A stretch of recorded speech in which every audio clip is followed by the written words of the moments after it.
처음 저희 학원을 찾아왔을 때 비동사를 모르는 상태였어요. 중학교 때 20점이었다고 하더라고요. 이 엉덩이를 붙이고 있는 힘이 생긴 거지. 예전에는 진짜 힘들었어요. 2시간만 지나도 졸려요. 저기 소파에 누워서 20분씩 자고. 그때부터는 거의 인턴급으로 학원에 많이 나왔고. 당하신 거예요. 한치 망설임도 없이 띡띡 뛰고. 제가 쓰는 게 정답이었어요.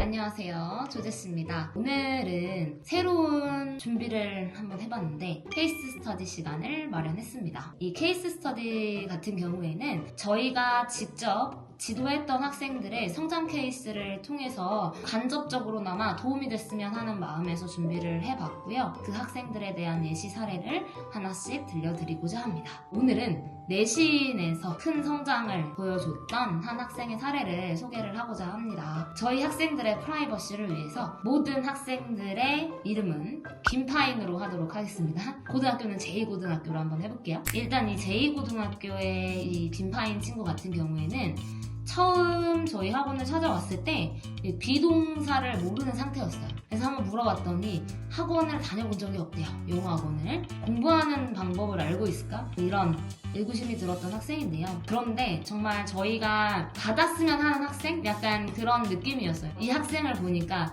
격하게 만들어보고 싶다. 일단 이 학생에 대한 계획을 세울 때 단계별로 좀 접근을 하려고 많이 노력을 했어요. 왜냐면 어차피 지금 기본기가 정말 많이 부족한 학생이기 때문에 이 학생을 막 무슨 단기간에 막 엄청 올린다? 이거는 현실적으로 사실은 특수 케이스가 아닌 이상 불가능하기 때문에 단계별로 설정을 했고, 학생한테도 혹시나 학생이 성취감이 좀 부족해질까봐 학생한테도 장기적인 플랜을 먼저 그려줬습니다. 제가 지도하는 대로 학생들이 잘 따라와 주면 이 학생은 거의 99% 성장을 할 수 있다는 저에 대한 확신이 있기 때문에 그렇게 중장기적인 플랜을 세웠던 것도 있습니다. 자, 그래서 이 학생의 기본기는 저희가 이제 처음에는 어떻게 잡았냐, 1학년 1학기 그 고등학교 중간고사 아시겠지만 이 중학교 거만 공부하다가 고1 거 딱 올라가는 순간 점수 와바방 떨어지거든요. 시험 스타일도 많이 다르고 수준 차이가 많이 커요. 그렇기 때문에 먼저 이제 시험에 대한 설명을 학생한테 자세히 해줬고, 그리고 기출을 당연히 분석을 했고,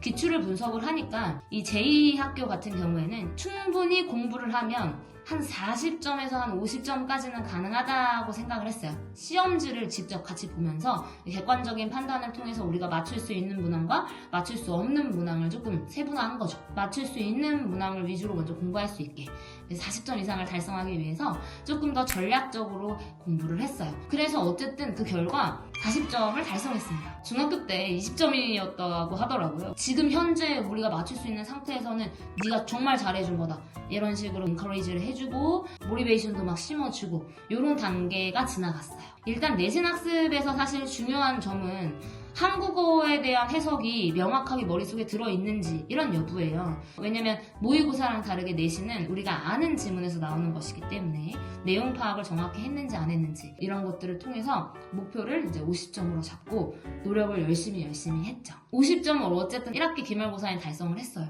학생 본인은 어떻게 생각하는지가 상당히 중요하거든요. 그래서 그 김파인 학생은 어떻게 생각을 하시냐 했더니 엄청 잘 봤죠, 이러더라고요. 그러면은 이제 이 친구는 성취감을 딱 밟고 일어나는 거거든요. 요게 이제 그 성장과 발전의 이제 기폭제가 돼요. 그래서 제가 이제 이때 딱 느꼈죠. 더 해볼 수 있겠다. 사진을 보니까 제가 이제 요렇게 사진 학생들이랑 찍고 추억도 남기고 하는 것들이, 공부하는 게 뭐 좋아서 하는 친구들도 있겠지만 대부분 좋아서 하진 않잖아, 그치?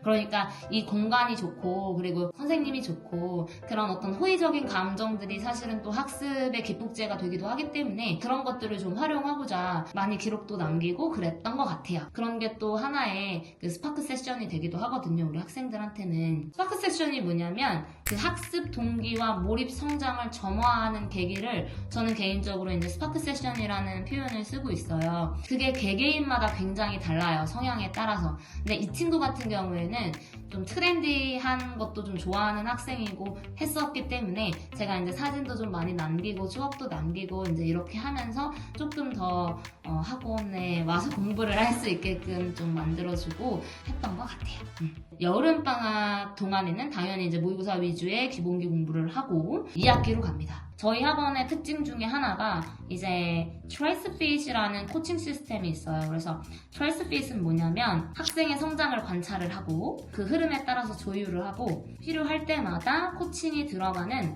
저희 학원만의 밀착 코칭 시스템인데요. 트레이스 추적해가면서 fit 그거에 맞게 바꿔간다. 이 친구 같은 경우에는 1학기를 거치면서 이 엉덩이를 붙이고 있는 힘이 생긴 거지. 예전에는 진짜 힘들었어요. 2시간만 지나도 졸려요. 너무 힘들어요. 더 이상 못하겠어요. 이러면서 뭐 소파에 누워가지고 저기 소파에 누워서 20분씩 자고 막 그랬었는데 이제 1학기에 이렇게 학습을 하면서 이 학생한테 생긴 건 끈기, 인내, 태도 이런 것들이죠. 학습력보다 더 중요하다고 생각해. 그러니까 제가 이제 어떤 생각이 들겠어요?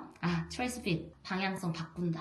이제는 서술형도 할 수 있다. 이런 생각을 하게 된 거죠. 물론 학생은 처음에는 굉장히 부담스러워했어요. 자기 서술형 절대 못한다. 자기 뭐 문법도 모르고 못한다. 그랬는데 못하는 게 어딨어. 일단 하면 하는 거지, 그치? 그때부터는 거의 인턴급으로 학원에 많이 나왔고 그러면서 또 이 학생이 뭐가 늘었냐면 본인의 학습 계획을 세우기 시작했어요. 예전에는 어떻게 했냐면 와서 쌤 오늘 뭐예요? 오늘은 뭐를 해야 돼요? 내일은 뭐예요? 뭐 남이 정해줘야 하는 거지 학습이라는 걸. 그런데 이런 태도적인 면들이 이제 갖춰지면서 어떻게 됐냐면 쌤 저 오늘 여기까지 했거든요. 그런데 이만큼을 못했어요. 그래서 제가 일요일은 몇 시부터 몇 시 이렇게 나와서 이 모든 것을 끝내고 갈게요. 만약에 못 끝내면 학교에 쉬는 시간에 해올게요. 이렇게 태도가 변한 거죠.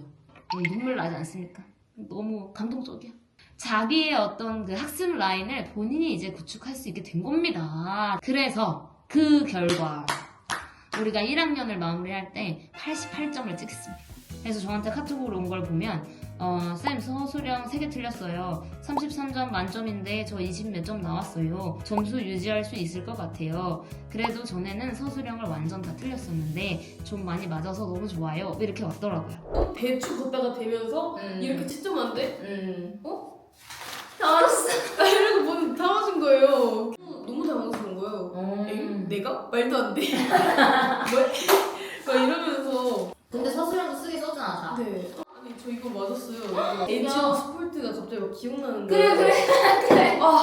미쳤다. 저 막 써있는 거예요 시험 기간에. 잘했어. 보이세요? 한치 망설임도 없이 띡띡띡. 한치 망설임. 진짜 망설임도 없었어요. 제가 쓰는 게 정답이었어요. 이 학생한테 어떤 게 달라졌냐면 모의고사 지문을 하나를 본다 했을 때 1학기 때는 한 지문을 하는데 1시간 정도 걸렸어요. 진짜 오래 걸리는 거죠. 왜냐면 학생의 이해도가 너무 낮으니까. 지금은 한 지문 보는데 한 15분, 20분? 그리고 그것도 이제 본인이 예습이 스스로 되는 상태. 그리고 이해도 꽤나 잘하고. 그리고 단어도 예전에는 시중에 있는 단어책 기준으로 한 강을 외울 때 1시간 정도 좀 넘게 걸렸나? 되게 오래 걸렸어요. 되게 쉬운 단어들인데도 불구하고 이제는 1시간에 한 3강, 4강씩 외웁니다. 그러니까 이게 학습이라는 게 되면 될수록 뇌도 발달을 하고 이 학생도 이제 적응이 되는 거예요. 그래서 학습력이 올라가다 보니까 처음보다 굉장히 가파르게 이런 가속도를 붙여서 우리가 성장을 해갈 수 있는 거죠. 어찌됐든 우리 김파인 학생의 스토리는 이러했습니다. 이렇게 저희는 제2고등학교의 김파인 학생의 케이스 스터디를 살펴봤고요. 제가 이 케이스에서 강조하고 싶은 건 단순히 사실은 성적 상승만은 아닌데요. 절대 시간을 투자할 수 있는 학습에 대한 근력을 만들어준 게 정말 의미 있다고 생각해요. 그래야지 이제 다음에 대한 성장이 있는 거니까. 그리고 저희가 한 번에 성적 상승을 하지는 않았잖아요. 단계를 정확하게 구축을 하고 이 단계를 현실 가능하게 짜고 그리고 그 현실에 맞춰서 전략적으로 목표를 설정을 하고 전략적인 학습을 한 그런 과정들 그게 되게 중요했다고 생각해요. 제가 진짜 강조하는 거 성취감. 이게 삶의 성취감이 있어야 목표도 달성하는 거고 넥스트 스텝이 있는 거예요. 그런 부분들을 꼭 참고하셔서 계획을 세우실 때 너무 넘사로 세우지 마시고요. 그러면 우리 성취감 못 얻어요. 어차피 현실적이지 않기 때문에. 그리고 노력을 하셔야 점수가 나오지. 공짜로 뭔가를 얻으려고 하지 마시고 본인이 투자한 만큼 나오는 겁니다. 자기 자신을 한번 돌아보세요. 그러한 것들을 배우셨으면 좋겠다 하는 점입니다. 혹시라도 이 비슷한 케이스에 있거나 기본기가 좀 많이 부족해서 고민이 되셨던 학생 혹은 학부모님이 있다면 도움이 되셨으면 좋겠고요. 그 과정에서 좀 궁금한 점이나 도움이 필요한 부분이 있으시다면 댓글로 남겨주시면 제가 성심성의껏 답변을 달아드리도록 하겠습니다. 안녕!